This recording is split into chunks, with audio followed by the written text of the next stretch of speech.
What would you pay for your liberty? The freedom we enjoy came from the payments of a previous generation. The land of the free and the home of the brave didn't come from a slick ad agency. It describes qualities of those gone before, as Catherine Lee Bates wrote, who more than self their country loved, and mercy more than life. Yes, many have paid for our liberty with their life. Restoring liberty lost comes at a very high price. The highest price ever paid was paid by Jesus Christ on the cruel cross of Calvary, not because of sin he committed, but one without sin died for you and me, sinners, that we might be freed from the bondage of sin. Liberty. What would you pay for it? Each generation must decide, and it may be time for our generation to count the cost. Freedom from sin. That price has already been paid and is ours through obeying the gospel of Jesus Christ. The price of liberty.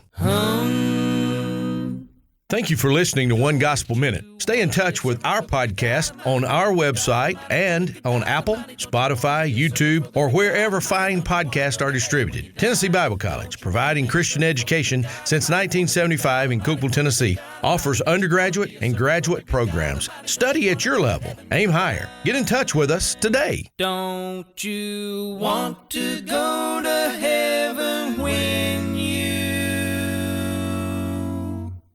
die?